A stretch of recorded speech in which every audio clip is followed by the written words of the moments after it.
Jagat media sosial kembali berguncang.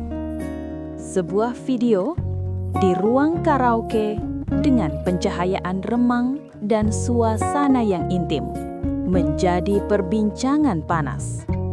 Bukan karena lagunya, bukan karena tempatnya, tapi karena sosok pria di dalam video tersebut diduga kuat adalah Ricky Harun, aktor yang selama ini dikenal sebagai figur keluarga, suami, ayah, dan jauh dari gosip miring. Namun sejak video itu beredar, publik mulai bertanya-tanya, siapa perempuan yang ada bersamanya? Dan kini, tebakan itu mulai terjawab. Perempuan yang diduga berada bersama Ricky Harun akhirnya angkat bicara. Ia muncul ke publik dengan sebuah klarifikasi yang cukup panjang. Menurut pengakuannya, ia pertama kali mengenal Ricky Harun pada tahun 2024. Bukan bertemu langsung, bukan karena pekerjaan, melainkan dikenalkan oleh seorang teman. Namun ia sendiri mengaku tidak tahu siapa sebenarnya yang mengenalkan mereka.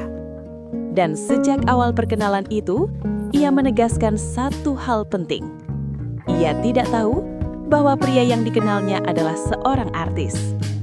Bahkan, ia juga tidak tahu bahwa Ricky Harun telah beristri. Pengakuan ini langsung menyita perhatian publik. Karena menurutnya, ia mengenal Ricky seperti orang biasa, tanpa status, tanpa label publik figur.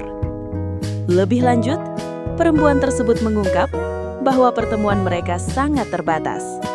Bukan sering, bukan intens. Ia menyebut hanya bertemu sebanyak 3 kali. Dan menariknya, dalam beberapa kesempatan, justru ia yang sering menolak ajakan bertemu. Penolakan itu katanya dilakukan tanpa rasa curiga, karena saat itu ia merasa tidak ada yang janggal. Namun seiring berjalannya waktu, kebenaran itu akhirnya terungkap. Ia baru menyadari bahwa Ricky Harun ternyata telah beristri. Dan momen itu menjadi titik balik. Tanpa drama, tanpa tarik ulur, ia mengaku langsung mengambil sikap tegas. Tidak lagi bertemu, tidak lagi berkomunikasi, bahkan tidak lagi bertukar pesan. Hubungan itu menurutnya langsung terputus. Dan di akhir klarifikasinya, perempuan ini juga meluruskan satu hal yang sejak awal menjadi asumsi publik. Ia menegaskan bahwa dirinya bukanlah Elsie yang bekerja di tempat karaoke tersebut. Sebuah penegasan yang ia sampaikan dengan nada serius. Namun meski klarifikasi ini telah disampaikan, kisah ini belum sepenuhnya selesai. Karena hingga saat ini, belum ada penjelasan resmi langsung dari Ricky Harun terkait pengakuan tersebut. Publik pun kini bertanya, apakah klarifikasi ini akan mengakhiri polemik? Atau justru membuka babak baru dari cerita yang belum sepenuhnya terungkap? Kita akan terus mengawal. Saya, Risma Agnia, dan inilah Kasih Kabar.